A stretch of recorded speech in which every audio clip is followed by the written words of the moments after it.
सो इसमें सबसे पहला टॉपिक है सीएसआर, कॉर्पोरेट सोशल रिस्पॉन्सिबिलिटी। एक क्वेश्चन आपको यहां से देखने को मिलता है, वैसे तो इसके जो कंडीशंस है वो देखने को मिलती हैं, लेकिन फिर भी सीएसआर का मतलब क्या होता है कि हर बिजनेस की कुछ सोशल रिस्पॉन्सिबिलिटी होती है, हर बिजनेस की कुछ सोसाइटी के प्रति, कुछ इकोनॉमी के प्रति और कुछ एनवायरमेंट के प्रति रिस्पॉन्सिबिलिटी होती है, और हर ऑर्गेनाइजेशन को उस रिस्पॉन्सिबिलिटी को क्या करना चाहिए, पूरा करना चाहिए। So concept that business should contribute to the welfare of society and operate in an economical, socially and environmental sustainable manner. मतलब ऑर्गेनाइजेशन की सोसाइटी के प्रति जिम्मेवारी होती है, उसको जो जिम्मेवारी क्या करनी होती है, निभानी होती है। और ये इंपॉर्टेंट है कि आप जो भी कर रहे हो उससे सोसाइटी पे कुछ गलत असर नहीं हो रहा। तो इसके अंदर ना ये कैरल का मॉडल है, जिसके अंदर PELE से याद रख सकते हो, ELEP से याद रख सकते हो कि सबसे पहले आप लोगों की इकोनॉमिक रिस्पॉन्सिबिलिटी होती है, प्रॉफिटेबल होना, फेयर रिटर्न देना इन्वेस्टमेंट पे, उसके बाद लीगल का मतलब जो लॉज और रेगुलेशंस होते हैं उसको फॉलो करना। देना जाता है एथिक्स का मतलब होता है जो करना सही करना, और फिलैंथ्रोपी का मतलब होता है voluntary contribution to community and improve. Philanthropy का मतलब क्या होता है, फिलैंथ्रोपी का मतलब वो लोग होते हैं जो सोसाइटी के प्रति एक दया भावना रखते हैं, जिनको लगता है कि सोसाइटी के लिए हमारे अंदर एक फीलिंग होनी चाहिए, एक अच्छी फीलिंग होनी चाहिए। तो सोसाइटी के प्रति एक गुड फीलिंग है तो वो फिलैंथ्रोपिक रिस्पॉन्सिबिलिटी का पार्ट हो जाती है।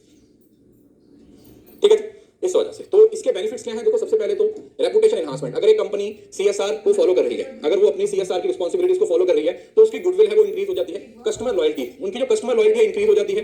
नेक्स्ट जैसे टाटा है, इंप्लॉय एंगेजमेंट है, इंप्लॉइज का मोरल, प्रोडक्टिविटी बढ़ जाती है। रिस्क मैनेजमेंट है रिलेटेड टू सोशल, एनवायरमेंटल और एथिकल, क्योंकि इन सब चीजों के प्रति आप क्या हो गए हो, आप डेडिकेटेड हो गए, तो इससे रिलेटेड सारे जो रिस्क होते हैं उसको रिमूव कर सकते हो। Innovation, encourage innovation solution to social and environmental challenge. तो जब आप जैसे इसकी सिंपल एग्जांपल मैंने आपको उस दिन भी दी थी, क्या कि क्लासमेट वाले हैं तो टाटा तो चलो कहने क्या, वो तो बहुत बड़े लेवल पे इस चीज को चलाते हैं, लेकिन छोटे लेवल पे भी कंपनीज क्या करती हैं, इसका इस्तेमाल करती हैं। So market differentiation, distinguishing the company from competitor. ठीक है, अगर एक कंपनी है वो सीएसआर को फॉलो कर रही है, वो सोसाइटी के प्रति डेडिकेटेड है, और एक कंपनी है जो सोसाइटी के प्रति डेडिकेटेड नहीं है, तो आप कौन सी कंपनी पे रिलाई करोगे? मतलब आपको क्या लगता है कि कौन सी कंपनी है जिस पे आप लोगों को भरोसा करना चाहिए? तो आप उस कंपनी पे भरोसा करोगे जो कंपनी सोसाइटी के लिए अच्छा कर रही है, तो एक गुडविल बन जाती है। अगर सीएसआर को इंप्लीमेंट करना है तो उसके लिए जो सारे स्टेक होल्डर हैं उनको इन्वॉल्व करना पड़ेगा, उनको एंगेज करना पड़ेगा। डिसीजन मेकिंग प्रोसेस के अंदर जितने भी आपके स्टेक होल्डर हैं, स्टेक होल्डर और जो हमारे शेयर होल्डर होते हैं उसके डिफरेंस पता है। शेयर होल्डर क्या होते हैं? Share holder are the owners of the company, जिन्होंने कंपनी के शेयर खरीद रखे हैं उसको शेयर होल्डर बोल देते हैं। और स्टॉक होल्डर एक बड़ी टर्म है। स्टॉक होल्डर का मतलब वो सारे लोग जिनका स्टेक होल्डर, वो सारे लोग जिनका किसी ना किसी तरीके से डायरेक्ट और इनडायरेक्ट कंसर्न है कंपनी के साथ। वो गवर्नमेंट है, पब्लिक है, कंपटीशन है, आपके कस्टमर है, वो सब कुछ आ जाता है। So identifying and understanding stake holder need and expectation, regular communication and feedback mechanism.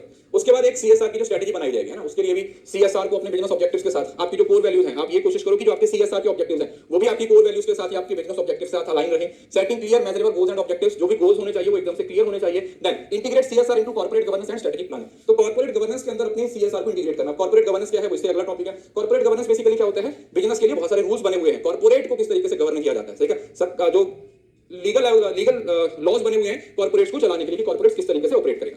Then आ जाता है सस्टेनेबिलिटी रिपोर्टिंग। सस्टेनेबिलिटी रिपोर्टिंग का मतलब reporting CSR activity, their impact using global standard of framework and transparency in reporting to build trust and credibility. ठीक है, जो भी आप लोग सीएसआर के लिए एक्टिविटीज कर रहे हो उसकी प्रॉपर रिपोर्टिंग करनी है। अभी जब रिपोर्ट बन रही है तो रिपोर्ट शेयर होगी किसके साथ, एक्सटर्नल पार्टीज के साथ, ताकि वो उसके बेसिस पे डिसीजन ले सके। पार्टनरशिप एंड कोलैबोरेशंस, तो एनजीओस के साथ, सरकार के साथ और अदर ऑर्गेनाइजेशन के साथ हाथ मिलाना in multi stake holder initiative and leveraging partnership to enhance impact and reach. तो कुल मिला के देखा जाए तो आप अपने सारे एफर्ट्स को किसकी तरफ लेके जा रहे हो, अपने सारे एफर्ट्स को अपने सोसाइटी के वेलफेयर के बारे में, सोसाइटी के एफर्ट की तरफ लेके जा रहे हो। ठीक है जी, किसी को इस बात में कोई दिक्कत?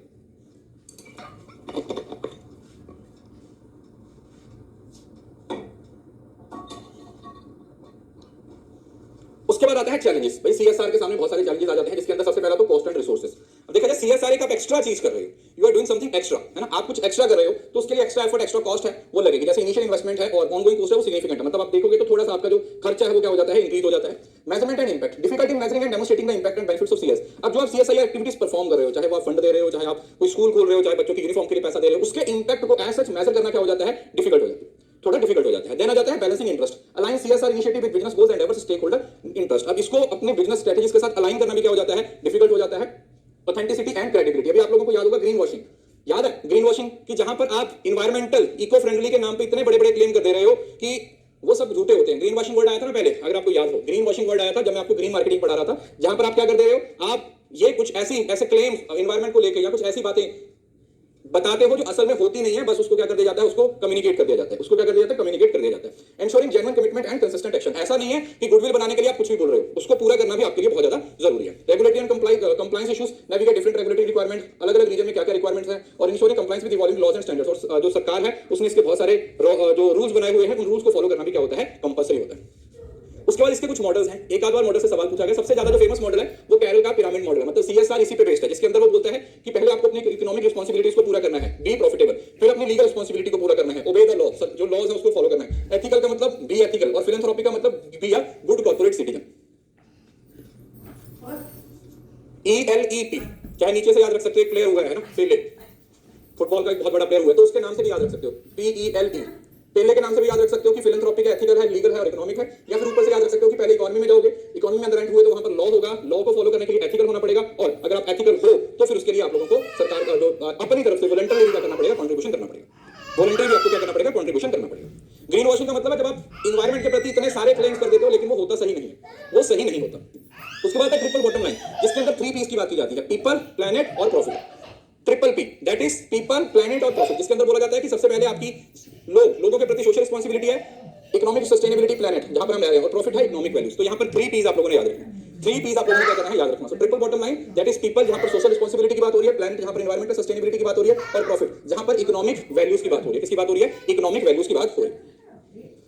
उसके बाद आता है ISO 26000, guidance on social responsibility. ठीक है, जो इंटरनेशनल स्टैंडर्ड्स है वो गाइड करते हैं रिस्पांसिबिलिटी। 7 कोर वैल्यूज है, सब्जेक्ट्स है, जैसे organisation governance, human rights, labour practice, environment, fair competition, consumer issues and community involvement and development. तो ISO 26000 के अंदर टोटल 7 कोर सब्जेक्ट्स के बारे में बात की गई है। सबसे पहले ऑर्गेनाइजेशनल गवर्नेंस, दूसरा ह्यूमन राइट्स, तीसरा लेबर प्रैक्टिसेस, चौथा एनवायरमेंट, पांचवा फेयर ऑपरेटिंग प्रैक्टिसेस, छठवां कंज्यूमर इश्यूज और सातवां कम्युनिटी इन्वॉल्वमेंट एंड डेवलपमेंट। अब ये सीक्वेंस में नहीं है लेकिन एटलीस्ट आपको ये याद रहना चाहिए कि ये 7 है। देखो जहां पर ना कोई चीज एग्जैक्टली आती है, हमेशा सुनो मेरी बात, जहां पर चीज एग्जैक्टली पूछी जाती है उसको हमेशा याद रखना है। ठीक है जी, जहां पर एग्जैक्टली चीज पूछी जाती है, जैसे यहाँ पर 7 वैल्यूज हैं, तो वो 7 वैल्यूज को आप लोगों ने सब्जेक्ट्स को याद रखना। स्पीड करेंगे, ये टॉपिक मैंने पढ़ाया है पहले, मैंने पढ़ा, तो जो पढ़ाया नहीं उसको सीधा रिवाइज कैसे करवा दूं? कॉमन सेंस नाम की एक चीज होती है। अब अगर टॉपिक मैंने पहले पढ़ाया हुआ क्लास में तो मैं 2x ही पढ़ा दूं। अब एक टॉपिक मैंने अभी तक पढ़ाया ही नहीं है, पहली बार पढ़ा रहा हूं, तो आप कैसे एक्सपेक्ट कर सकते हो कि उसमें मैं भगा भगा के पढ़ा दूंगा? एटलीस्ट एक बार तो अच्छे से पढ़ाने दो ना, आराम से, कहां भाग रहे हो? ठीक है जी, तो ये ISO 26000 के अंदर ये 7 कोर सब्जेक्ट्स हैं। ट्रिपल बॉटम लाइन के अंदर TBL के अंदर पीपल, प्लैनेट और प्रॉफिट है। कैरल के मॉडल के अंदर आपका पहले से याद रख सकते हो। देन आ जाता है shared value model. What is the meaning of shared value model? Shared value model का मतलब क्या हुआ? शेयर्ड वैल्यू का मतलब creating economic value in a way that also create value for society by addressing the needs and challenges. Shared value का मतलब you are sharing the values on economy and society, मतलब आप कुछ ऐसी values economic level पे create कर रहे हो, देन उस चीज को सोसाइटी पे भी अप्लाई कर रहे हो, उस चीज को सोसाइटी पे भी क्या कर रहे हो, अप्लाई कर रहे हो। सो creating economic value in the way that also create value for society by addressing it's needs and challenges, मतलब सोसाइटी को कुछ चैलेंजेस फेस करने पड़ रहे हैं जिसकी वजह से आप लोग इकोनॉमिक वैल्यू ऐसी क्रिएट कर रहे हो जो इकोनॉमी में तो इन्वॉल्वमेंट हो ही रही है लेकिन साथ ही साथ लोगों की सोशल जो रिक्वायरमेंट्स है वो भी पूरी हो रही है। Focus on reconceiving product and market, redefining productivity in the value chain and enabling local cluster development। तो सोसाइटी की डेवलपमेंट के बारे में मतलब शेयर्ड वैल्यूज है। शेयर्ड वैल्यू का मतलब है कि जहां पर आप इकोनॉमिक वैल्यूज किस तरीके से क्रिएट कर रहे हो कि वो सोसाइटी के लिए रोल प्ले करता है। देन आ जाता है CSR maturity model, compliance, beyond compliance, integrated strategy और पर्पस ड्रिवन। सबसे पहले क्या बोला है कि कंप्लायंस, मैच्योरिटी का मतलब कंप्लायंस, जैसे पहले लीगल रिक्वायरमेंट पूरी करेंगे, कंप्लायंस के ऊपर वॉलंटरी वो आ जाएगा, ठीक है, एक्शंस आ जाएंगे। Integrated, embedding CSR into core business strategies और purpose driven as a central part of organization purpose। अब ये सीक्वेंस में है, हो सकता है आपको इसका सीक्वेंस पूछ लिया जाए, हो सकता है आप उसको सीक्वेंस पूछ लिया जाए। तो पहले कंप्लायंस फिर बियॉन्ड कंप्लायंस, पहले 2 पॉइंट तो खत्म, पहले लीगल और फिर बियॉन्ड लीगल, तीसरे पे इंटीग्रेट और चौथे पे CSR को सेंट्रल पार्ट बना देंगे किसका, ऑर्गेनाइजेशन के पर्पस और कल्चर, राइट, सेंट्रल पार्ट बना देंगे किसका, ऑर्गेनाइजेशन के पर्पस का और ऑर्गेनाइजेशन के कल्चर का। ओके, देन इसके अंदर कुछ रूल्स हैं, जैसे GRI है, global reporting initiative, provide standard for sustainability reporting, ensure transparency and accountability in CSR practices. तो ग्लोबल रिपोर्टिंग इनिशिएटिव ये इंश्योर करता है कि जो CSR की आपकी रिपोर्टिंग है वो ट्रांसपेरेंट हो, उसके अंदर आप कुछ गलत ना करें। देन आता है UN global compact. What is the meaning of UN global impact? 10 principle covering human rights, labour, environment, encourage business to align strategies and operation with universal principle. तो यहां पर कुछ इन्होंने यूनिवर्सल प्रिंसिपल दिए हैं 8-10, बोला गया कि हर कंपनी को जो यूनिवर्सल प्रिंसिपल्स हैं उसके साथ मैच करना चाहिए। तीसरे नंबर पे आता है OECD recommendation for responsible business conduct, cover areas like human rights, employment, environment and ड्राइवरी। ISO 26000 ये मैंने आपको पढ़ाई दिया है कि how business can operate in socially responsible way, जिसके अंदर 7 एरियाज की बात की है। उसके बाद सस्टेनेबल डेवलपमेंट गोल्स आपका पूरा टॉपिक हो ही चुका है, और उसके साथ साथ लोकल रेगुलेशन आती है। लोकल रेगुलेशन किसके बारे में बताता है? India company 2000 act which mandate a minimum CSR। अब ये वो वाला पोर्शन है जहां से आपको एग्जाम में सवाल पूछा जाए। इसको दूसरे गंदे कलर से हाईलाइट कर रहा हूं, गंदे से कलर से हाईलाइट कर रहा हूं, जिससे आपको याद रहे कि ये चीज आप लोगों को पढ़नी है। तो कंपनीज एक्ट का जो सेक्शन 135 है, कंपनीज एक्ट का जो सेक्शन 135 है वो क्या बोलता है? कंपनीज एक्ट का सेक्शन 135 है वो क्या बोलता है? वो ये बोलता है कि हर कंपनी के लिए अपने पिछले 3 साल के फाइनेंशियल ईयर, देखो प्रोसीडिंग द फाइनेंशियल, मतलब इस फाइनेंशियल ईयर से पहले के 3 साल के प्रॉफिट का एटलीस्ट 2% CSR के लिए देना चाहिए। This provision applicable to the company with a net worth of 500 crore more. और टर्नओवर रुपीस, टर्नओवर कितना था 500 करोड़, तो नेटवर्थ है, टर्नओवर कितना बताना यार 2000 करोड़ है शायद ना। एक सेकंड, इसमें एक पॉइंट मिस हो गया। 135 सेक्शन 200 करोड़ है शायद, कितना है याद है किसी को? टर्नओवर, एक सेकंड, हाँ इसमें तीन चीजें हैं, नेटवर्थ 500 करोड़, नेटवर्थ 500 करोड़, इधर लिख दे रहा हूं यहां पे, नेटवर्थ 500 सीआर, टर्नओवर 1000 करोड़, और इस सीक्वेंस में याद रखना है, ये कॉमर्स के पेपर में तो सीक्वेंस ही पूछ लिया था, और net profit 5 crore, net profit 5 crore, ठीक है जी। ये सीक्वेंस में ही पूछा गया था, सीक्वेंस में पूछा गया था कि आपकी जो नेटवर्थ है वो 500 करोड़ हो, जो टर्नओवर है वो 1000 करोड़ हो, जैसे यहां पे है 500 करोड़, जो टर्नओवर है वो कितनी होगी 1000 करोड़, 1000 करोड़, और जो आपका एनपी है दैट इज नेट प्रॉफिट, वो मिनिमम 5 करोड़ से ज्यादा होना चाहिए, मतलब 5 करोड़ या उससे ज्यादा, ठीक है, ये याद रखिए, इंपॉर्टेंट है।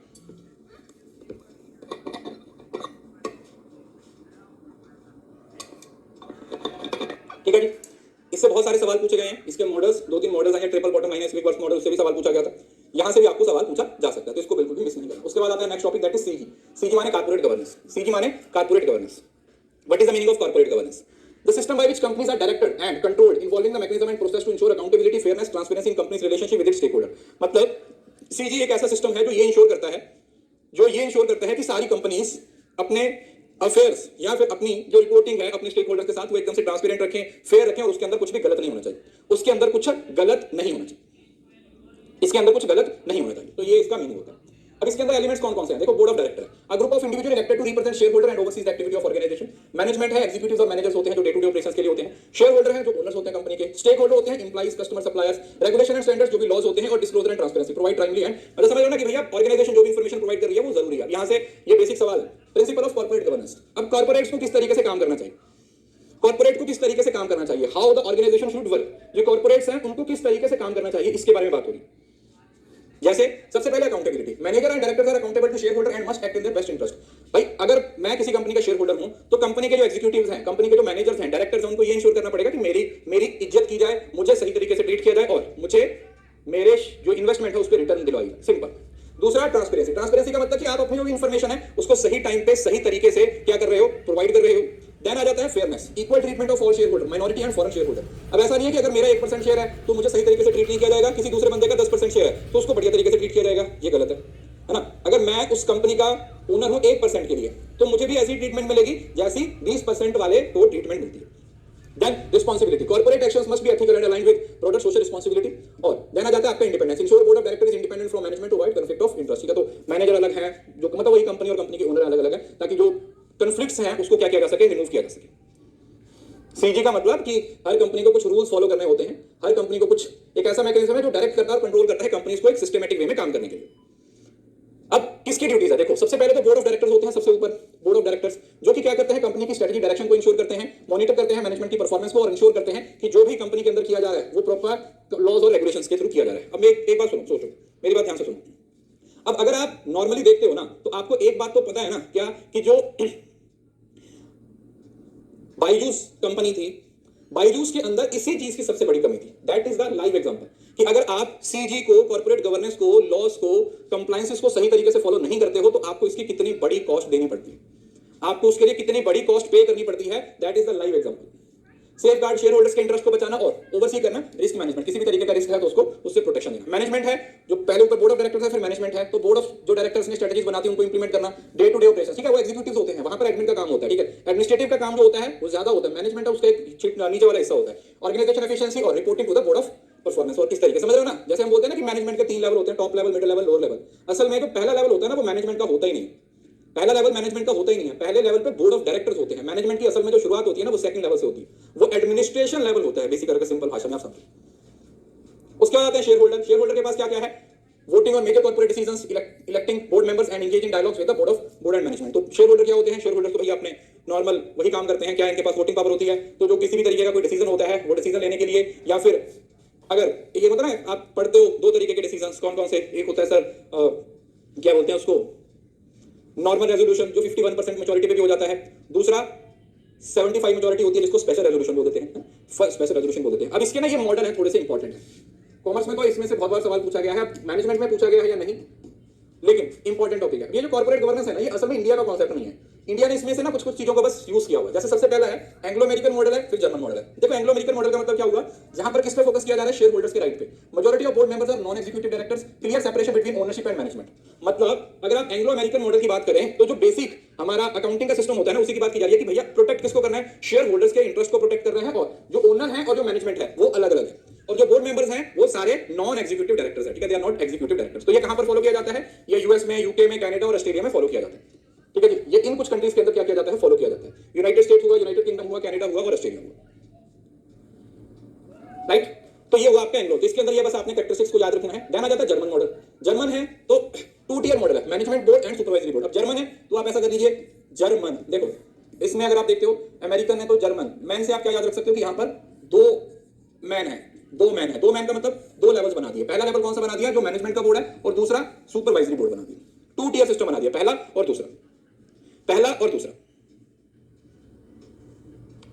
मतलब कॉमर्स में ये बिजनेस एनवायरनमेंट के अंदर मेंशन है, और जो मैनेजमेंट वाले बच्चे हैं उनकी जो फर्स्ट यूनिट है उसके अंदर लिखा हुआ। So emphasize employee representation on the supervisory board, focus on stakeholder engagement including employees and creditors। तो ये जर्मन और ऑस्ट्रेलिया में फॉलो किया जाता है, देख रहे हो ना, employee representation on the supervisory board। तो इस supervisory board पे कौन है, जो आपके एम्प्लॉइज हैं, who are जो आपके एम्प्लॉइज हैं। तो ये सेकंड सुपरवाइजरी बोर्ड, किस पे, सुपरवाइजरी बोर्ड पे। तो पहला 2 टियर बोर्ड सिस्टम बना दिया, सबसे ऊपर मैनेजमेंट बोर्ड है, उसके नीचे सुपरवाइजरी बोर्ड है। जो सुपरवाइजरी बोर्ड है वो किसको रिप्रेजेंट कर रहा है, वो एम्प्लॉइज को रिप्रेजेंट कर रहा है। और यहां पर, वहां पर ऊपर शेयर होल्डर की बात हो रही थी, यहां पर स्टेक होल्डर की बात हो रही है, स्टेक होल्डर्स की, एम्प्लॉइज और क्रेडिटर्स। वहां पर शेयर होल्डर फोकस में थे, यहां पर किस चीज के बारे में फोकस है, यहां पर स्टेक होल्डर एंगेजमेंट और एम्प्लॉइज और क्रेडिटर्स की बात की, ठीक है।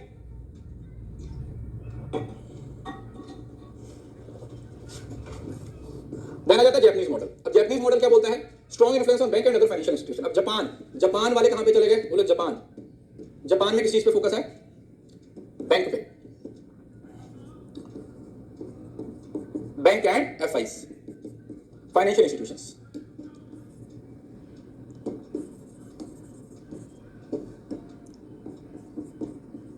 बैंक एंड एफआईस, हर किसी का कीवर्ड याद रखो, सवाल अपने आप बन जाएगा पेपर में, लिखा हुआ ना, strong influence of bank and other financial institutions की भैया जो बैंक्स और फाइनेंशियल इंस्टीट्यूशंस है इसका बहुत बड़ा इंपैक्ट होता है। Then keiretsu system, interlinking business groups और focus on long term relationship with the stake holder. Keiretsu का मतलब क्या हुआ, इंटरलिंकिंग बिजनेस ग्रुप्स के अलग अलग, जैसे ये सारे ग्रुप्स है ना, बैंक्स हुए, फाइनेंशियल इंस्टीट्यूशंस हुआ, तो कीवर्ड याद रखना है बैंक्स एंड फाइनेंशियल इंस्टीट्यूशंस और long term relationship with the stake holder, क्योंकि हम इंटरलिंक की बात कर रहे हैं बिजनेस ग्रुप्स की, तो यहां पर लॉन्ग टर्म रिलेशनशिप की बात हो रही है। तो ये कहां पर यूज होता है, this is basically used in the Japan. ये कहां पर यूज किया जाता है, ये मॉडल यूज किया जाता है जापान में। इंडिया का मॉडल भी आएगा,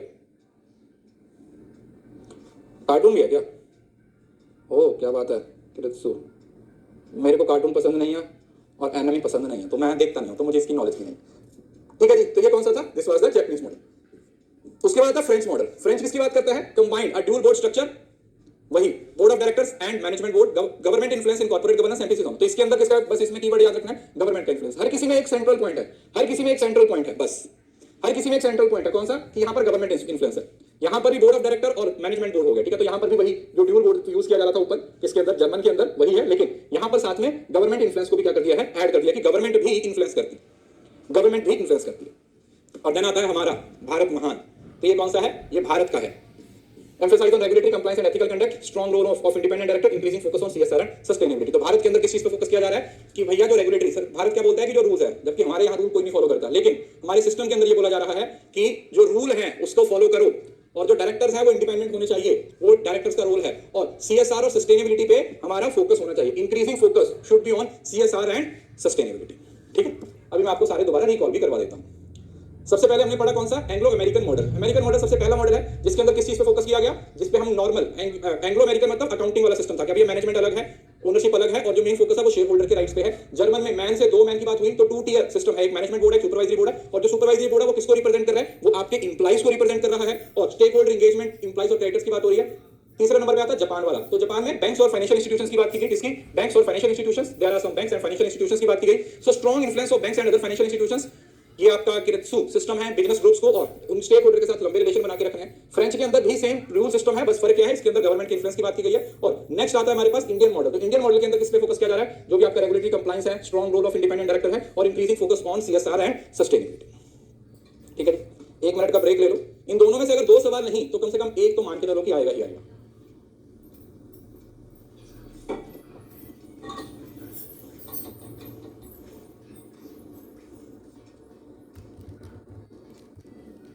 एक सेकंड, ये भी मैं चेक कर लेता हूँ, रुको।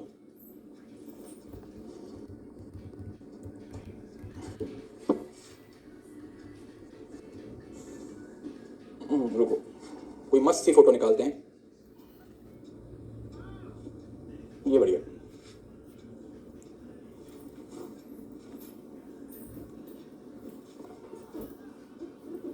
ओके, तो ये 2 थ्योरीज और भी हैं आप लोगों की, किसकी,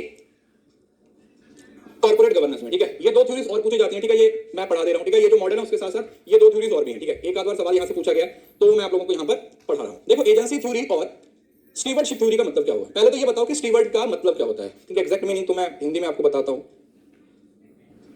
steward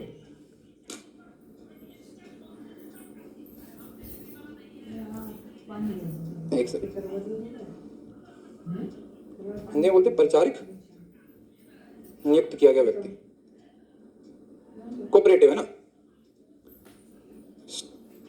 steward Hindi person. Okay, तो ये तो हो गया आपका, जैसे वो होता है ना, जैसे गाड़ी होती है ना, जैसे गाड़ी में ड्राइवर होता है तो उस गाड़ी में जितने लोग बैठे हुए हैं उन सभी की जिम्मेवारी है वो उस पर्सन पे होती है। तो उसी तरीके से ये स्टीवर्डशिप की थ्योरी है। ठीक है, तो भी मैं आपको पढ़ाता हूं। देखो, एजेंसी, जहां पर भी वर्ड एजेंसी आ गया तो एजेंसी का मतलब हुआ कि एक जगह पे एजेंसी का रिलेशन है। What is the meaning of agency. Agency का मतलब होता है कि एक प्रिंसिपल और एक एजेंट है। जैसे एलआईसी वाले होते हैं तो एजेंट अपने एरिया के अंदर जितना उसको उसके प्रिंसिपल ने अलाउ किया है उस पर काम करेगा, तो एजेंट के लिए प्रिंसिपल को पकड़ा जा सकता है। ठीक है, यहां पे पढ़ा दे रहा हूं। ठीक है, ये फोटो आपको खुद मिल भी जाएगी। एक सेकंड, मैं पढ़ा दे रहा हूं, इसको बाद में आप एक बार अपनी तरफ से भी देख लेना। देखो, agency theory is economic model which describe the relation between principal and agent. तो यहां पर हम ओनर, शेयर होल्डर और एजेंट की बात करते हैं। ठीक है, यहां पर किसकी बात की जा रही है कि एज अ रिलेशन है जो शेयर होल्डर और मैनेजमेंट के बीच में, वो क्या है, एक एजेंट और प्रिंसिपल वाला रिलेशन, एजेंट और प्रिंसिपल वाला रिलेशन। और स्टीवर्डशिप का human model which describe the relation between principal and steward. तो यहां पर प्रिंसिपल और एजेंट की बात नहीं हो रही है। स्टीवर्ड का मतलब क्या हुआ, ओनर्स और स्टीवर्डशिप। तो यहां पर आप इमोशनल लेवल पे मतलब कनेक्टेड हो, समझ रहे हो, यहां पर सिर्फ काम तक है। जैसे बड़ा था ना कि साइंटिफिक मैनेजमेंट और ह्यूमन रिसोर्स मैनेजमेंट में जो डिफरेंस था, सेम वही तरीके का डिफरेंस आपको यहां पर देखने को मिलेगा। अगर आप देख रहे हो ना, तो यहां पर ये देखो लिखा हुआ है ना, यहां पर एजेंट है तो अपने प्रिंसिपल, जो प्रिंसिपल है, यार रुको यार, क्या मसला है इसको,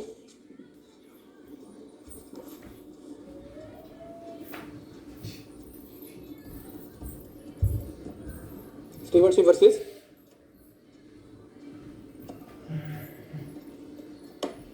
एजेंसी थ्योरी। इधर गूगल में देखते हैं, क्रोम पे देखते हैं, ये वाली फोटो की ना।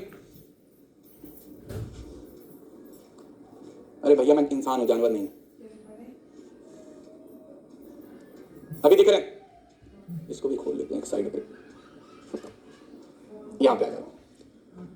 हाँ, तो आप लोगों ने क्या याद रखना है कि एजेंसी थ्योरी में, एजेंसी थ्योरी के अंदर एक नॉन ह्यूमन रिलेशन की बात हो रही है कि बस अपने काम तक है। लेकिन जब मैं बात कर रहा हूं स्टीवर्डशिप की, तो वहां पर मॉडल है मैनेजमेंट और इकोनॉमिक तक की है। लेकिन यहां पर साइकोलॉजिकल और सोशियोलॉजिकल लेवल पे क्या हो रहा है, इन्वॉल्वमेंट की बात हो रही है। इसी वजह से जब आप एजेंसी थ्योरी की बात कर रहे हो तो मोटिवेशन क्या है, एक्सटर्नल है। जैसे बोलते हैं ना ट्रांजैक्शनल और ट्रांसफॉर्मेशनल, वही चीजें आप लोग फोकस कर सकते हो। यहां पर इंट्रिंसिक मोटिवेशन है, यहां पर मतलब कंट्रोल किया जा रहा है, यहां पर कोलैबोरेशन की बात हो रही है, यहां पर ऑर्गेनाइजेशन और आइडेंटिफिकेशन, मतलब कि हम किस तरीके से, अगर स्टीवर्डशिप की बात हो रही है तो हम आइडेंटिफाई करेंगे कि ऑर्गेनाइजेशन में एक हाई लेवल की ऑर्गेनाइजेशन है, मतलब एक अच्छी लेवल की ऑर्गेनाइजेशन है। अगर एक स्मॉल लेवल की ऑर्गेनाइजेशन है तो उसको लो लेवल की बात की जाएगी। राइट, दूसरा ह्यूमन बिहेवियर, यहां पर इंडिविजुअलिस्टिक की बात की जा रही है, यहां पर कलेक्टिव की बात हो रही है, यहां पर गवर्नेंस मैकेनिज्म मॉनिटर करना और यहां पर एम्पावर करना। सेम टू सेम, दोनों में कुछ डिफरेंस नहीं है। अगर आपको ट्रांजैक्शनल और ट्रांसफॉर्मेशनल का डिफरेंस पता है, सेम वही डिफरेंस एजेंसी और स्टीवर्डशिप में। एजेंसी के अंदर क्या है कि बस अपना काम करवाना है, एक एरिया दिया हुआ है, उस एरिया के अंदर आप कितना काम कर रहे हो, सिर्फ उस चीज पे फोकस किया जा रहा है। दूसरी जगह पर यहां पर लोगों को गाइड किया जा रहा है, लोगों की डेवलपमेंट पे बात की जा रही है। किस पे बात की जा रही है, डेवलपमेंट पे बात की जा रही है। हो जाएगा, समझ आ गया। इससे सवाल पूछा गया था कि कॉमर्स में 2 बार सवाल पूछा गया, तो इस वजह से आपको डिफरेंस पता होना चाहिए कि स्टीवर्डशिप थ्योरी और एजेंसी थ्योरी में क्या डिफरेंस है। ओके, स्टीवर्डशिप का मतलब एक तरीके से जैसे पेरेंट्स अपने बच्चों को ट्रीट करते हैं ना, मतलब स्टीवर्ड का मतलब होता है जैसे शिप होती है ना, उसका जो ड्राइवर होता है, तो उस पूरे शिप पे जितने लोग बैठे हुए हैं उसकी जिम्मेवारी होती है। तो ये अपने शेयर होल्डर्स को अपनी जिम्मेवारी समझता है, ये उसको अपनी क्या समझता है, जिम्मेवारी समझता है कि हाँ भैया ये हमारी जिम्मेवारी है। इनको हमें संभालना है, ऐसा, ठीक है। उसके बाद आता है इंटरपर्सनल बिहेवियर। ऑर्गेनाइजेशनल बिहेवियर के अंदर कुछ पॉइंट्स हैं। Interpersonal behaviour, what is the meaning of interpersonal behaviour? ऐसा बिहेवियर जो दो लोग आपस में इंटरेक्शन करते हुए दिखाते हैं सोशल कॉन्टेक्स्ट में। तो इसके अंदर कम्युनिकेशन होगा कि इंफॉर्मेशन है वो वर्बल और नॉन वर्बल के थ्रू। सोशल स्किल्स का मतलब है इंटरेक्शन कर रहे हैं और कम्युनिकेशन कर रहे हैं एक दूसरे के साथ। देन आ जाता है एम्पैथी, दो लोग बात कर रहे हैं तो अंडरस्टैंडिंग और शेयरिंग होगी। और कॉन्फ्लिक्ट रेजोल्यूशन है, अगर दो लोगों के बीच में झगड़ा हो रहा है तो बातचीत से उसको निपटाया जा सकता है। और assertiveness, once you and need open and respectfully. समझ रहे हो ना? दो लोग जहां पर दो लोग जो आपस में बात कर रहे हैं। तो अब ये किस तरीके का हो सकता है? पैसिव। पैसिव का मतलब क्या हुआ? Avoiding conflict, yielding to other. ये हमने कम्युनिकेशन में पढ़ा हुआ। पैसिव इंटरपर्सनल बिहेवियर है जहां पर गिव अप कर देते हो, आपको लगता है कि भैया हमें कुछ नहीं करना है, हम भाई you are okay I am not, ऐसा करके।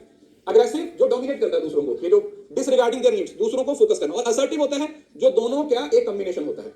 असर्टिव है वो बेस्ट होता है, वो ना तो पैसिव होता है ना ही अग्रेसिव होता है। अग्रेसिव और पैसिव के बीच का एक लेवल जिसकी एक्चुअली में जरूरत होती है। असर्टिव और पैसिव के बीच में, असर्टिव और सॉरी अग्रेसिव और पैसिव के बीच का जो लेवल होता है वो असर्टिव होता है। और एक होता है passive aggressive, indirectly expressing negative feeling. देखो एग्रेसिव है तो ऑब्वियसली बात है नेगेटिव होगा, और पैसिव है जहां पर डायरेक्टली आप किसी के बारे में कुछ नहीं बोल रहे हो लेकिन इनडायरेक्टली आप किसी को टॉन्ट मार रहे हो, आप किसी को नीचा दिखाने की कोशिश कर रहे हो। ठीक है, आपको भी अपनी जिंदगी में बहुत सारे ऐसे लोग मिले होंगे, आगे भी मिलेंगे, है ना?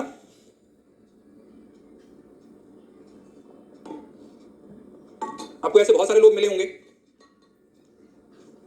जो जिन्होंने ना टॉन्ट मारने में पीएचडी कर रखी होती है। आप तो करोगे मार्केटिंग में, करोगे फाइनेंस में, करोगे अकाउंट्स में करोगे, लेकिन आपकी जिंदगी में बहुत सारे ऐसे लोग होंगे जिन्होंने ताने मारने में, जिन्होंने टॉन्ट मारने में पीएचडी कर रखी होती है। की होती है ना, उन लोगों ने टॉन्ट मारने में पीएचडी कर रखी होती है। तो ऐसे लोगों से दूरी बनाए रखें।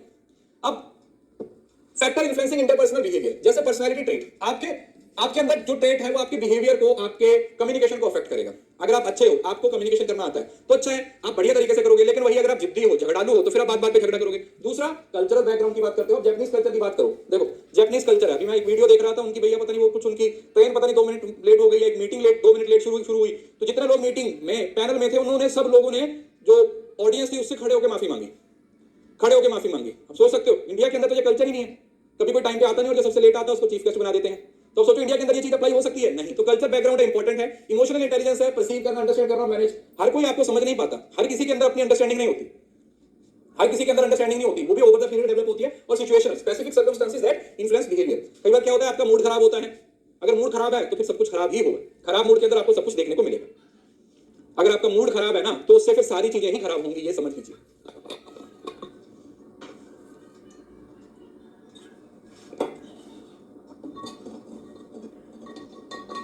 राइट, अब इसकी इंपॉर्टेंस क्या है? देखो इंटरपर्सनल बिहेवियर की, सबसे पहले तो work place dynamics, team work, collaboration है ना, प्रोडक्टिविटी। होता है ना कि आप अलग अलग तरीके के लोगों के साथ इंटरेक्शन करते हो ना। कभी आपने सोचा कि अभी तो जैसे आप ऑनलाइन पढ़ रहे हो, ऑनलाइन पढ़ते हो, जब आप ऑनलाइन पढ़ते हो तो ऑनलाइन पढ़ते हुए आप लोगों के दोस्त बन गए होंगे, है ना? आपके कुछ दोस्त बन गए होंगे, पहले थोड़ी बातचीत हुई होगी, उसके बाद हो सकता है आप लोगों की बॉन्डिंग इतनी अच्छी हो गई हो कि वो जो ऑनलाइन आपका दोस्त, जो आपका ऑनलाइन फ्रेंड बना है, वो शायद आपके रियल लाइफ के जो फ्रेंड है उससे भी बहुत अच्छा हो, और हो सकता है आप उसको मिले भी हो जाके, है ना? समझ रहे हो ना? द पॉइंट इज कि आपको अपने तरीके का इंसान कहां मिलेगा, इसका कोई पैरामीटर नहीं है। हो सकता है आपके ऑफलाइन दोस्त एकदम से बेकार हो, लेकिन ऑनलाइन आपको कोई ऐसा बंदा मिल जाए, ऐसा दोस्त मिल जाए जिसके साथ आपकी थिंकिंग एकदम से मैच हो रही है, आपको लगे यार ऐसा इंसान चाहिए, ऐसा बेस्ट फ्रेंड होना चाहिए। यस और नो?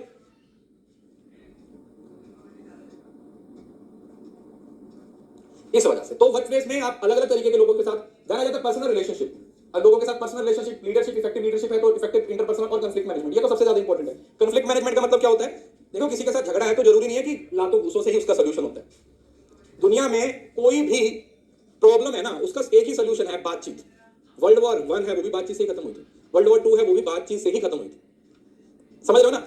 इस वजह से जो कॉन्फ्लिक्ट है वो गलत नहीं है, दो लोगों के बीच में मिस अंडरस्टैंडिंग, दो लोगों के थॉट्स का आपस में मैच होना कोई बहुत बड़ी बात नहीं है। It is very common. मैं किसी चीज के साथ एग्री नहीं कर रहा। जैसे भी क्लास में मैं कोई पॉलिटिकल व्यू पे बात करूं, आपका पॉलिटिकल व्यू चीज को लेकर अलग है, मेरा अलग है, दैट इज कॉमन। अब इसका मतलब ये थोड़ी है कि मैं आपको सुनाने लग जाऊं या आप मेरे को नेगेटिव रिव्यू देने लग जाओ, नहीं। क्योंकि हमें मानना है कि जब हर इंसान इंडिविजुअल डिफरेंट है तो उसके थॉट्स, उसका परसेप्शन, उसका एटीट्यूड, उसके ओपिनियन, हर चीज डिफरेंस होगी। क्लियर? इस वजह से उसके बाद आता है एक छोटा सा topic, transactional analysis. What is the meaning of transaction? A psychological theory and method of therapy that examine interaction between individual to understand their behavior. Transactional analysis का मतलब क्या होता है? जब दो लोग आपस में बात करते हैं और उनकी बात से हम उनके बिहेवियर को अंडरस्टैंड करने की कोशिश करते हैं। उनकी ट्रांजैक्शन का मतलब ट्रांजैक्शनल बिहेवियर पढ़ते हैं ना, ट्रांजैक्शन हो रही है, आप कुछ बोल रहे हो फिर सामने वाला आपको कुछ बोला, तो ट्रांजैक्शनल एनालिसिस का मतलब क्या हुआ? Method of therapy that examine interaction between individual to understand their behaviour. कि भाई मेरे सामने दो लोग बैठ के बात कर रहे हैं, मैं उनके बिहेवियर को ऑब्जर्व कर रहा हूं और मैं ये देख रहा हूं कि उनका बिहेवियर कैसा है, राइट? ये चीज, इसको ट्रांजैक्शनल एनालिसिस बोल देते हैं। जैसे इसके अंदर कुछ ईगो स्टेट्स आ जाती हैं, 3 distinct state that influence behaviour, जैसे पेरेंट, अडल्ट और चाइल्ड। अब पेरेंट के अंदर आएगा एक नर्चरिंग पेरेंट और एक आएगा critical parent. Behaviour, thoughts and feeling कॉपिंग from the authority figures. Parental ego का मतलब क्या हुआ? जब आपने कोई चीज अपने पेरेंट से, समझ रहे हो ना, वहां से आ रही है। That behaviour, thoughts and feelings copied from N authoritative figure. तो उसके अंदर वो नर्चरिंग भी हो सकता है, जो केयरिंग एंड प्रोटेक्टिव होगा, और क्रिटिकल पेरेंट्स कौन सा हो सकता है? जो कंट्रोलिंग और जजमेंटल होगा, जो कंट्रोल करने की बात करेगा ना। दूसरा हो सकता है adult. What is the meaning of adult? Behaviour, thoughts and feeling that are directly response to here and now, जो इस टाइम पे जो आपका रिस्पॉन्स है उसको। और behaviour, thoughts and feelings replay from the child. Adult का मतलब जो करंट इस टाइम पे है, पेरेंट्स का मतलब किसी से सीखना, और चाइल्डहुड का मतलब जो रिप्ले हो रहे हैं, जो बचपन के थे वो क्या हो रहे हैं, वो कंटिन्यू हो रहे हैं, ऐसा। सो ये फ्री चाइल्ड हो सकता है जो स्पॉन्टेनियस होगा, एक्सप्रेसिव होगा। अडैप्टिव चाइल्ड जिसको बोल सकते हैं complaint and rebellious in response to the environment. Adapted का होता है जो कंप्लेंट करता है रिस्पॉन्स टू एनवायरनमेंट को, ठीक है। उसके बाद है ट्रांजैक्शंस, कॉम्प्लीमेंट्री, क्रॉस ट्रांजैक्शन और अल्टीरियर ट्रांजैक्शन। कैसी कैसी? अभी ये वाला सवाल पेपर में कितनी बार पूछा गया, देखो ये वाला था कि लाइफ पोजीशन में आप I am okay, you are okay, एक अच्छा रिलेशन है। I am okay, you are not okay, superior position looking, जिसको आप पैसिव बोलते हो। I am not okay, you are okay, डरा हुआ। और I am not okay, you are not okay, hopeless position, feeling and helpless. समझ रहे हो ना? मतलब इसमें दिखाया हुआ है कि आप अपने आप को कहां पर रख रहे हो, आप अपने आप को कहां पर रख रहे हो। पहले 2 पॉइंट्स में आपने अपने आप को ओके कहा, लेकिन पहले पॉइंट पे आपने दूसरे को बराबर माना, लेकिन दूसरे पॉइंट पे आपने दूसरे को नीचा दिखाया। तीसरे पॉइंट पे आप अपने आप को दूसरे से छोटा समझ रहे हो, लेकिन चौथे में आप होपलेस पोजीशन है, जिसमें कुछ हो ही नहीं सकता, ना तो मैं सही हूं ना तू सही है। I am not okay, you are not okay, I am not okay, you are not okay. तो दोनों चीजों को क्या नहीं कर रहे, कंसीडर नहीं कर रहे। तो यहां पर 3 तरीके की ट्रांजैक्शंस देखने को मिलती है। पहली होती है complementary, response are appropriate and expected, communication flow smoothly. Complementary का मतलब जब आपकी बातें एक दूसरे को कॉम्प्लीमेंट कर रही हैं, जो बेसिक बिहेवियर है, बेसिक बिहेवियर, दो लोग आपस में बात कर रहे हैं, they are in good relation, so response are appropriate and expected, communication flows smoothly. जो कम्युनिकेशन का फ्लो है वो बहुत स्मूथ हो रहा है, बढ़िया तरीके से हो रहा है। दूसरे नंबर पे cross transaction, response are unexpected leading to break down in communication. Cross transaction जब आप एक दूसरे के अगेंस्ट हो, तुम पूरब हो, सामने वाला पश्चिम है, तो इसके अंदर क्या हो रहा है, break down in communication, response are unexpected, जहां पर आपको पता नहीं सामने वाला क्या बोल दे। और तीसरा है अल्टीरियर का मतलब क्या होता है, hidden message often lead to misunderstanding. तो अगर अल्टीरियर ट्रांजैक्शंस है ना, तो वहां पर मोस्ट ऑफ द चांसेस है कि वहां पर जो मिसअंडरस्टैंडिंग है वो नॉर्मली देखने को मिलती है। सर रिलेटिव के साथ तो बंदा कम्युनिकेशन भी नहीं कर सकता, तो मत करो ना। रसोई में 36 चीजें होती हैं, अगर खाने की चीज पड़ी हुई है तो जरूरी है उसको खाना है क्या? कीड़े मार दवाई भी पड़ी होती है रसोई में, उसको भी खाते हो क्या? जरूरी है कि 10 रिश्तेदार हैं तो 10 से बात करना जरूरी है?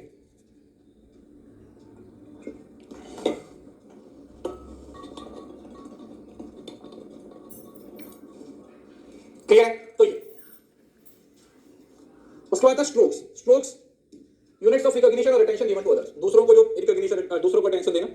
जैसे पॉजिटिव है स्ट्रोक का मतलब अफर्मिंग है, इनकरेजिंग, दूसरों को जैसे आप किसी के बारे में अच्छा बोलते हैं वो चीज। और दूसरा डिसअप्रूव और डिस्करेजिंग, दूसरों को नेगेटिव बोलना। तो स्ट्रोक्स का मतलब है किसी को कॉम्प्लीमेंट दे रहे, किसी के बारे में आपके क्या व्यूज हैं उसको एक्सप्रेस किया जा रहा है। गेम्स पीपल पे, ये बुक भी है एक, है ना, बुक का नाम है unconscious repetitive pattern of behaviour intend to obtain strokes often involve a hidden agenda and with a negative feeling. लोग किस तरीके से, why don't you, yes but if it were not for you now I have got you, you son of a बिच।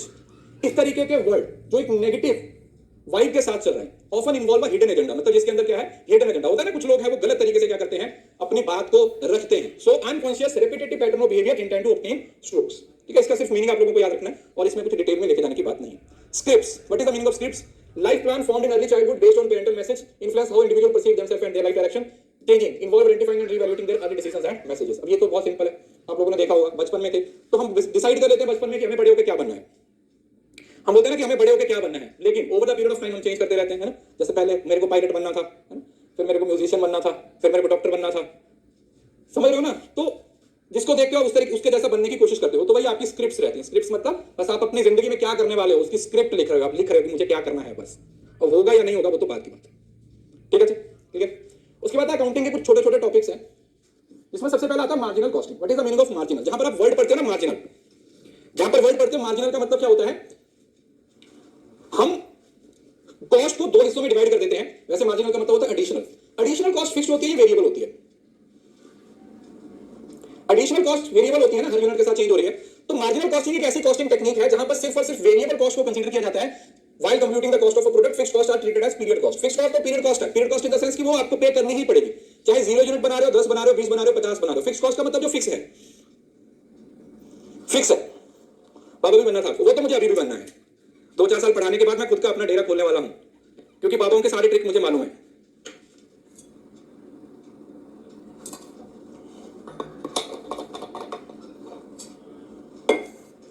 अब component है जैसे variable, fix cost को तो consider नहीं करोगे, कांस्टेंट रिगार्डलेस ऑफ लेवल। जैसे रेंट है, अब एक कमरा है, उसके अंदर प्रोडक्शन 100 यूनिट हो, 1000 हो, अगर उसका रेंट 10,000 है तो आपको 10,000 देना पड़ेगा। लेकिन वेरिएबल का मतलब raw material, direct labour, directly with the level of production. तो वो कॉस्ट जो लेवल ऑफ प्रोडक्शन के साथ डायरेक्टली में जुड़ी हुई होती है, वो प्रोडक्शन जो लेवल ऑफ प्रोडक्शन के साथ डायरेक्टली जुड़ी हुई होती है, उसको हम बोल देते हैं वेरिएबल कॉस्ट। और जो कॉस्ट लेबर प्रोडक्शन के साथ डायरेक्टली जुड़ी नहीं होती है, लैंड और सैलरीज वगैरह होती है, राइट। जाना जाता है contribution, sales minus variable cost बोल देते हैं। Sales revenue minus variable cost, it indicate the amount available to cover fixed cost and generate profit. Sales में से जब आप वेरिएबल कॉस्ट को निकाल देते हो तो वो होता है कवर फिक्स्ड कॉस्ट, मतलब इतना तो आपको फिक्स्ड कॉस्ट को रिकवर करना पड़ेगा, फिक्स्ड कॉस्ट को रिकवर करना पड़ेगा, तो बाकी है प्रॉफिट जनरेट करने के लिए, ठीक है। तो वो सेल्स माइनस, मतलब सेल्स में से, मतलब टोटल जो कॉस्ट है वो दो हिस्सों में डिवाइडेड है। पहला है पॉजिटिव, जिसको पता, सॉरी, सेल्स में कॉस्ट दो तरीके की, वेरिएबल और फिक्स्ड है। सेल में से अगर मैंने वेरिएबल निकाल दिया तो बाकी कौन सा एलिमेंट रहेगा, फिक्स्ड कॉस्ट रहेगा। इस वजह से contribution per unit, selling price per unit minus variable cost per unit, total contribution, total sales minus total variable cost, और profit total contribution minus total cost. तो ये तीनों फॉर्मूले आप लोगों को याद होने चाहिए, फॉर्मूले भी बहुत बार पूछ लिए जाते हैं, तो ये तीनों फॉर्मूले पढ़ लियो। कंट्रीब्यूशन का, कंट्रीब्यूशन पर यूनिट का, और तीसरा कंट्रीब्यूशन टोटल, और उसके बाद profit. Selling price per unit, देखो सेल्स माइनस वेरिएबल कॉस्ट ही कंट्रीब्यूशन है, तो अगर पर यूनिट हुआ तो एसपी पर यूनिट हो जाएगा, वेरिएबल कॉस्ट पर यूनिट होगा, टोटल हुआ तो total sale minus total variable cost, और प्रॉफिट है तो प्रॉफिट क्या होगा, जो भी आपका टोटल कंट्रीब्यूशन होगा उसमें से टोटल फिक्स्ड कॉस्ट निकाल देंगे। वेरिएबल निकाल दिया, उसके बाद फिक्स्ड निकाल दो, तो बकाया क्या रह गया आप लोगों का, प्रॉफिट रह गया। समझ रहे हो ना, एक प्रोडक्ट को बनाने में कुछ फिक्स्ड कॉस्ट लगी है, कुछ वेरिएबल लगी है, सेल में से वेरिएबल माइनस फिक्स्ड कॉस्ट निकाल दे तो प्रॉफिट ही तो रहेगा, क्या होगा, प्रॉफिट ही रह जाएगा, इस वजह से, ठीक है। तो ये तीनों फॉर्मूले इंपॉर्टेंट है। एडवांटेजेस क्या है, सबसे पहले तो कॉस्ट कंट्रोल, डिसीजन मेकिंग क्या हो जाता है, आसान हो जाता है, क्योंकि आपने वेरिएबल कॉस्ट को क्या कर दिया है, दो पार्ट्स में डिवाइड कर दिया है। प्रोडक्शन लेवल से क्या इंपैक्ट होगा वो पता चल जाएगा, और कहीं ना कहीं ब्रेक इवन पॉइंट और प्रॉफिटेबिलिटी। ब्रेक इवन पॉइंट कौन सा होता है, what is the meaning of break even point, एक ऐसा पॉइंट जहां पे ना तो प्रॉफिट हो रहा है ना ही लॉस हो रहा है, ये आ गया आपका break even point. What is the meaning of break even point, break even analysis is the financial calculation to determine the level of sales needed to cover total cost, beyond this the company gets the net profit. मतलब एक ऐसा point जहां पे आपकी total cost recover हो गई है, एक ऐसा पॉइंट जहां पे आपकी टोटल कॉस्ट रिकवर हो चुकी है, वो फिक्स्ड हो वेरिएबल हो, समझ रहे हो। एक ऐसा पॉइंट जिस जगह पर आपने इतनी सेल कर दी है कि आपकी टोटल कॉस्ट है वो रिकवर हो गई है। अब उससे ऊपर जाओगे तो आपके पास प्रॉफिट आना शुरू हो जाएगा, उससे ऊपर जाओगे तो आपके पास प्रॉफिट आना शुरू हो जाएगा। अब ये भी ब्रेक इवन दो तरीके से पूछा जाता है।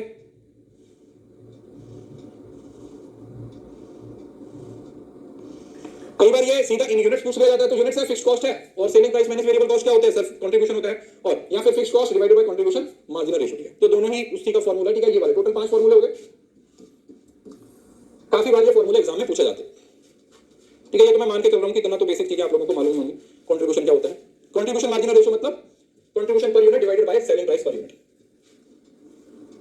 कंट्रीब्यूशन मार्जिनल रेशियो मतलब पीवी रेशियो, सीएस कंट्रीब्यूशन, मतलब कंपनी सेक्टर से याद रख सकते हैं, किससे, कंपनी सेक्टर से। तो मिनिमम सेल्स कितनी चाहिए जिससे आपको लॉस अवॉइड करें, असिस्टेंट सेटिंग सेल्स टारगेट और evaluating the impact of change in cost, price and sale volumes of the profitability. Assumptions क्या है, देखो बहुत बेसिक है। बोला कि कॉस्ट को दो हिस्सों में डिवाइड किया जा सकता है, एक हो सकती है फिक्स्ड कॉस्ट, एक हो सकती है वेरिएबल। सेलिंग प्राइस यूनिट, जो हर यूनिट का प्राइस है वो सेम रहेगा, एफिशिएंसी और प्रोडक्टिविटी भी सेम रहेगी, और सेल मिक्स रिमेन कांस्टेंट, सब कुछ कांस्टेंट रहेगा।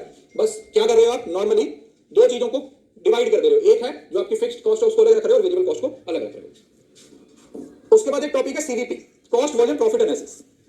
तो यहां पर हम तीन चीजों के बीच में रिलेशन देखते हैं, क्या, cost volume profit. It helps in decision making regarding sale price, product mix and utilization of resources.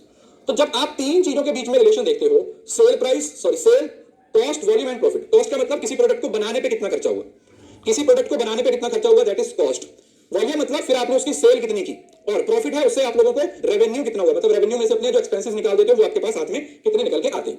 सो इसके अंदर कुछ टर्म्स हैं जो हमें समझनी है। पहला सेल्स वॉल्यूम, सेल्स का मतलब जितने यूनिट्स को आपने बेच दिया, सेलिंग प्राइस जिस प्राइस पे बेचा, वेरिएबल कॉस्ट है जो लेवल ऑफ प्रोडक्शन के साथ जुड़ी हुई है, फिक्स्ड कॉस्ट है जो कांस्टेंट रहती है, और प्रॉफिट आफ्टर ऑल कॉस्ट, मतलब प्रॉफिट क्या था, sales minus variable cost minus fixed cost is the profit, sales minus variable cost is the contribution, contribution minus fixed cost is the profit, या सीधा बोलेंगे sales minus profit, sales minus variable cost minus fixed cost is equal to profit, ठीक है। फॉर्मूले घुमा फिरा के भी पूछ लेते हैं, लेकिन आपको कॉन्टेक्स्ट पता होना चाहिए, ठीक है। आपको जो बेसिक कॉन्टेक्स्ट है वो पता होना चाहिए। अगर आपको बेसिक कॉन्टेक्स्ट पता है तो फिर उससे जैसा मर्जी सवाल आ जाए आप कंफ्यूज नहीं होंगे।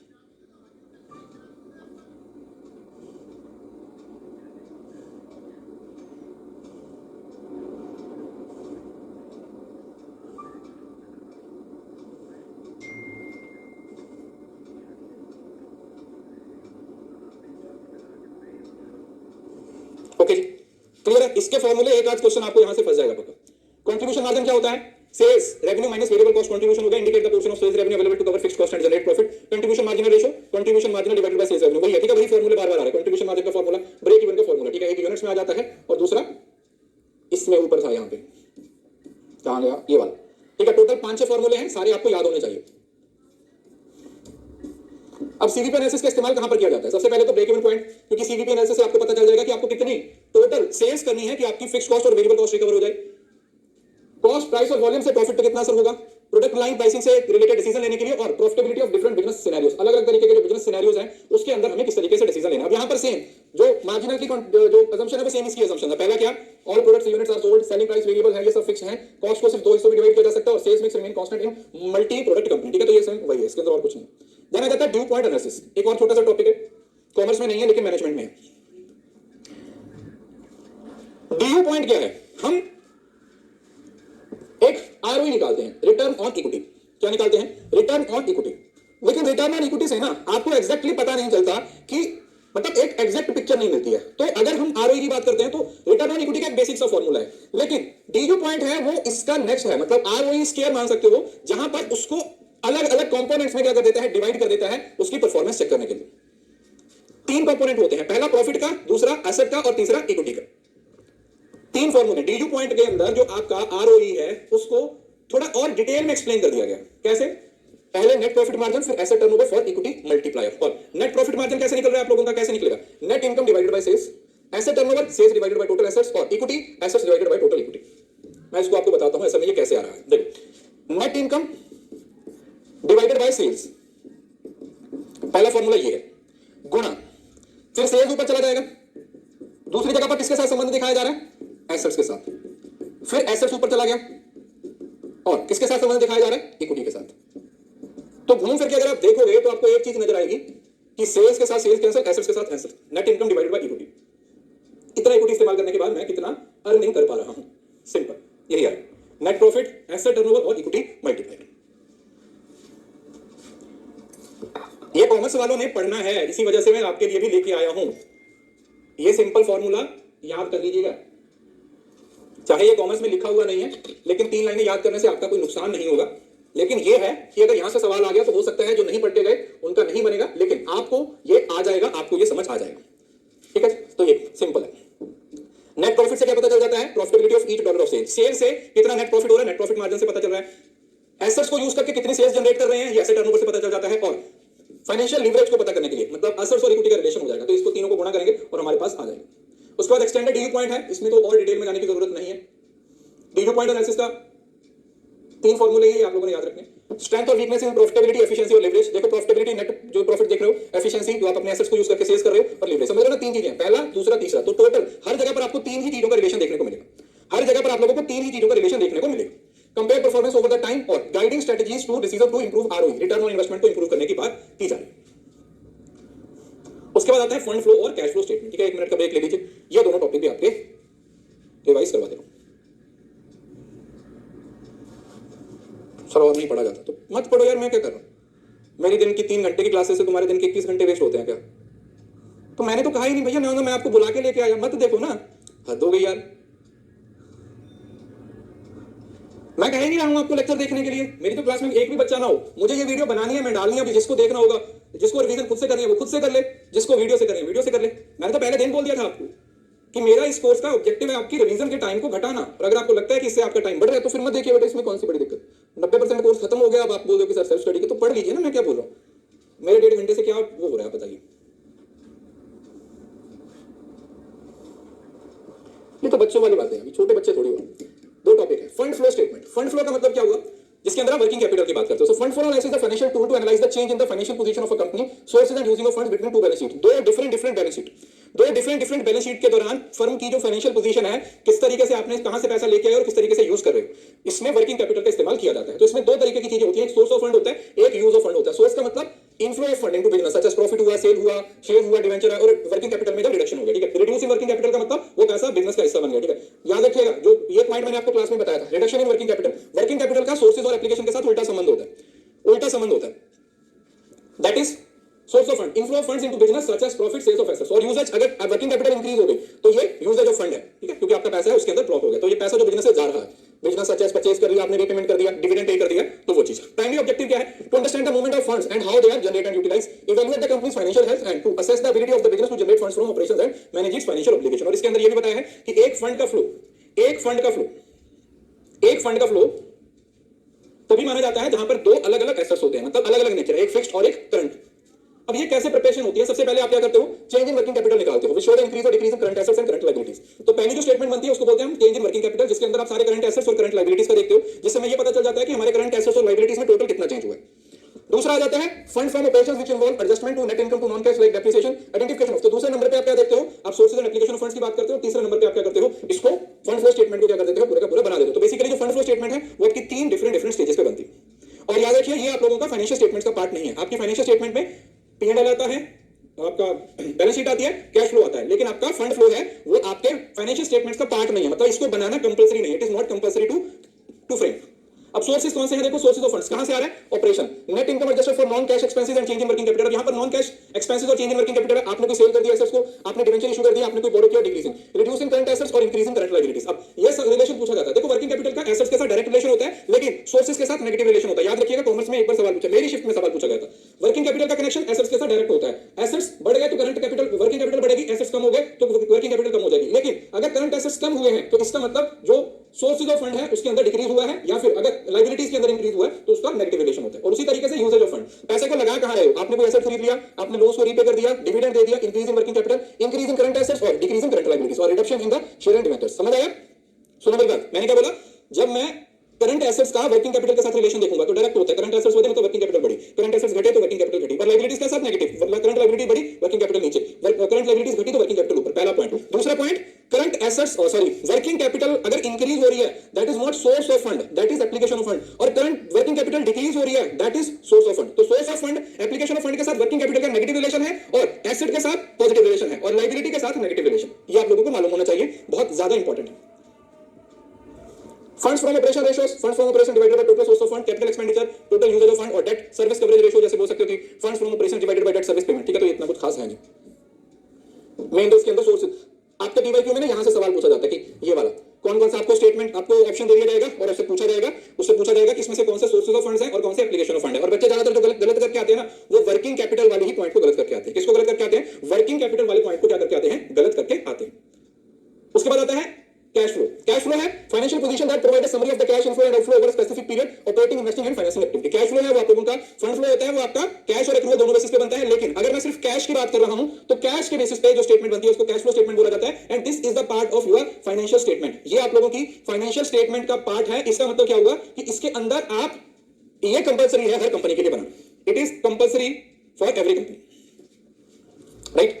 Purpose to provide insight into company's cash position, liquidity, क्योंकि कैश का कनेक्शन लिक्विडिटी है, अभी इन हैंड कैश कितना है, company's ability to generate cash और assess the impact of cash flow on the company. तो इसके अंदर ना कैश और कैश इक्विवेलेंट की बात की जा रही है। एक वो जो डायरेक्ट कैश है, जो डायरेक्ट कैश है, कैश का मतलब है जो कैश फॉर्म में है, जो किस फॉर्म में है? कैश के फॉर्म में है, और एक जो जिनको जो कैश इक्विवेलेंट है। अच्छा लिख ही देता हूं, तुम इतनी मेहनत तो करोगे नहीं ना, इतनी मेहनत तो तुम लोगों से होगी नहीं। देखो मैंने क्या बोला, एसेट्स का डायरेक्ट संबंध है किसके साथ? वर्किंग कैपिटल के साथ, और लाइबिलिटीज का ऑपोजिट संबंध है।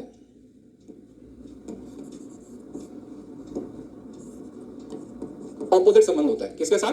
Working capital. मतलब अगर एसेट बढ़ रहे हैं इसका मतलब वर्किंग कैपिटल बढ़ रही है, लेकिन लाइबिलिटी बढ़ रही है इसका मतलब वर्किंग कैपिटल कम हो रही है। क्लियर? पहली बात समझ आ गई? उम्मीद करता हूं इतनी बात आपको समझ आ गई। ये तो पहला कॉन्सेप्ट है जो इसमें से आप लोगों ने याद रखना है। ये वो पहला कॉन्सेप्ट है जो आप लोगों ने याद रखना है। दूसरा,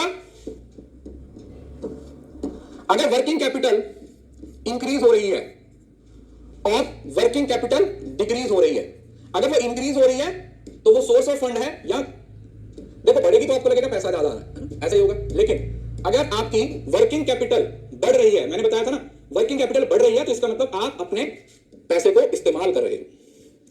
एप्लीकेशन ऑफ फंड उल्टा चलेगा, एप्लीकेशन ऑफ फंड्स। लेकिन अगर वर्किंग कैपिटल कम हो रही है that is sources of funds.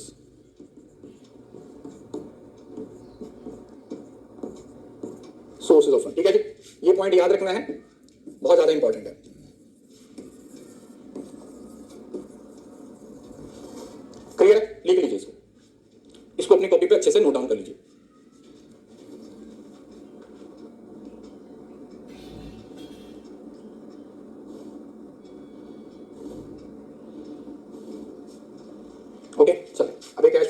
पढ़ लेते हैं। कैश फ्लो के अंदर तीन तरीके की एक्टिविटीज होती है। सबसे पहले होती है ऑपरेटिंग एक्टिविटीज। ऑपरेटिंग जो आपके डे टू डे बिजनेस के लिए है, जो प्रॉफिट कमाने के लिए आप एक्टिविटीज कर रहे हो, cash receive from the sales, services, interest और डिविडेंड, जो आपकी डे टू डे एक्टिविटीज हो रही हैं। और आउटफ्लो कौन सा हो सकता है? Payment to supplier, inquiry, taxes और अदर ऑपरेटिंग एक्सपेंसेस। इन्वेस्टिंग, जहां पर आप पैसा इन्वेस्ट कर रहे हो। क्या कर रहे हो? जहां पर बड़े लंबे समय के लिए पैसा किया जा रहा है, इन्वेस्ट किया जा रहा है। Proceed from the sale of fixed assets, investment and marketable securities, purchase of fixed assets, investment and marketable securities. और तीसरा होता है फाइनेंसिंग एक्टिविटी। तीसरा कौन सा होता है? Financing activities. तो फाइनेंसिंग एक्टिविटीज क्या होती है? जहां से पैसा आ रहा है या पैसा जा रहा है। अगर आपने इशू किया शेयर्स, बॉन्ड्स और लोन्स है तो पैसा आया, और repayment of loan, dividend paid and repurchase of shares है, तो ये आप लोगों का क्या हो गया? ये आप लोगों का फाइनेंसिंग एक्टिविटी का पार्ट हो जाएगा। तो ये सेम आप लोगों ने पढ़ा हुआ है कि किस तरीके से वो एग्जाम में मतलब रिलेट करता है, किस तरीके से आपस में क्या करता है? रिलेट करता है। इसके दो मेथड होते हैं, एक डायरेक्ट मेथड होता है और एक होता है इनडायरेक्ट। जब डायरेक्ट मेथड की बात करते हैं ना, तो उसके अंदर सिर्फ operating cash receipt and payment की बात करते हैं। लेकिन जब इनडायरेक्ट होता है ना, तो उसके अंदर सारी पहले नेट इनकम जहां पे नॉन कैश ट्रांजैक्शंस होती है, उसको चेंज किया जाता है। मतलब ये नहीं पूछा जाएगा दिस इज नॉट इंपॉर्टेंट, ये आप लोगों को पूछा नहीं जाएगा, ये आप लोगों को पूछा नहीं जाएगा। कंपोनेंट क्या है? देखो, सबसे पहले नेट ओआईएफ याद रखना आपने। सबसे पहले क्या आएगा? Net cash from operating activities, adjustment in the change of working capital, जो भी आपके रिसीवेबल्स है, और नॉन कैश डेप्रिसिएशन और अमोर्टाइजेशन हो जाएगा। सबसे पहले ऑपरेटिंग एक्टिविटीज। दूसरे पे आ जाएगा इन्वेस्टिंग, तो जहां पर आपने एक्वायरी फॉर फिक्स्ड एसेट्स या फिर आपने सेल किया। तीसरा फाइनेंस, आपने इक्विटी इशू किया या फिर आपने डेट को रीपे किया या फिर आपने अपने शेयर्स को बाय बैक कर लिया। तीन तरीके की रेशियोस। पहली operating cash flow divided by current liability, free cash flow, operating cash flow minus capital expenditure, और cash conversion cycle. Cash conversion cycle मतलब जहां पर आपने रॉ मटेरियल से लेकर टोटल सेल हो रही है, वहां तक आपको कब पैसा मिलेगा उसके बारे में बात किया। ठीक है, इंपॉर्टेंस सेम है, बेनिफिट्स वगैरह पढ़ा, बस इतना ही। अब ये कुछ वो टॉपिक थे जो अलग अलग यूनिट में थे, लेकिन मैंने आज एक इस वजह से मिसलेनियस टॉपिक्स इसको करके पढ़ाया है। तो उम्मीद करता हूं आज की क्लास में से आपको काफी कुछ सीखने को मिला होगा, काफी कुछ समझने को मिला होगा। तो ये पीडीएफ में प्रोवाइड कर दूंगा। मैंने ओबी वाली पीडीएफ अपलोड कर दी है, और पीडी सेकंड का पार्ट है, हिंदी वाली रह गई है, इंग्लिश वाली तीनों अपलोड कर दी है। अभी ये हिंदी वाली भी मैं कन्वर्ट करके आपको अपलोड कर दूंगा। डिविडेंड पेड है ना, जो वो फाइनेंसिंग में आता है, और जो इंटरेस्ट और डिविडेंड है ना, उसके लिए आपको ना मैं एक चार्ट टेलीग्राम पे शेयर कर दूंगा, क्योंकि उसके अंदर ना फाइनेंसिंग और फाइनेंशियल और नॉन फाइनेंशियल कंपनीज होती है ना, उसकी अलग अलग ट्रीटमेंट है। वो एक अलग अलग ट्रीटमेंट है, वो मैं आप लोगों को शेयर कर दूंगा। रिसीव कर रहे हो तो वो ऑपरेटिंग है, लेकिन पे कर रहे हो तो फाइनेंसिंग है। क्यों? क्योंकि पे क्यों किया जा रहा है? क्योंकि आपने फाइनेंस किया था ना डिविडेंड। डिविडेंड के लिए आपने इक्विटी शेयर लिए, तो वो आपकी फाइनेंसिंग एक्टिविटी है। तो जो डिविडेंड पे किया जाता है वो हमेशा फाइनेंसिंग एक्टिविटी में आता है। ठीक है जी? मतलब अगर एक छोटा सा काम अगर आप देखो ना,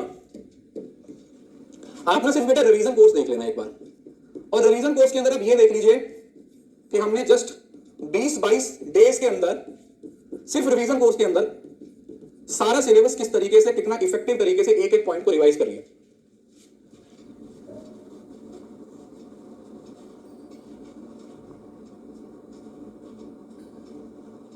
बस इसको अच्छे से पढ़िए, अच्छे से फोकस कीजिए, और एग्जाम होगा नहीं होगा उसको छोड़ दो। यूट्यूब बंद कर दो देखना, सिंपल भाषा में बताऊं। 2-4 दिन यूट्यूब मत देखो। अगर एग्जाम में ऐसा कुछ होता तो मैं बैठा हूं ना, मैं बताऊंगा आपको, टेलीग्राम पे आपको इंफॉर्मेशन मिल जाएगी। क्यों लोड ले रहे हो? Why you are taking so much load? किस बात की टेंशन है? सुबह मैंने कुछ नहीं बताया, बस मैंने सिर्फ इतनी बात बताई है कि बेटा आपको एक तो यूट्यूब की वीडियो से थोड़ा दूर रहना है, और दूसरा आप लोगों को टेंशन नहीं लेनी है, रिलैक्स रहना है। इतने दिनों से पढ़ाई कर रहे हो, इतने दिनों से मेहनत कर रहे हो, तो अभी जाके क्यों सब खराब करना? जितना स्ट्रेस लोगे, मतलब आउटपुट देखा करो क्या निकल रहा है। स्ट्रेस लोगे तो सब खराब होगा, स्ट्रेस नहीं लोगे तो सब कुछ अच्छा रहेगा। तो आपने डिसाइड करना है कि सब कुछ अच्छा करना है या सब कुछ खराब करना है। ठीक है? बाकी तो देखो, हमारा काम है कर्म करते चलो, फल की इच्छा मत रखो। आप अपना एफर्ट कीजिए, अपना 100% दीजिए, अपना बेस्ट दीजिए, बाकी आपको रिजल्ट है वो मिलेगा।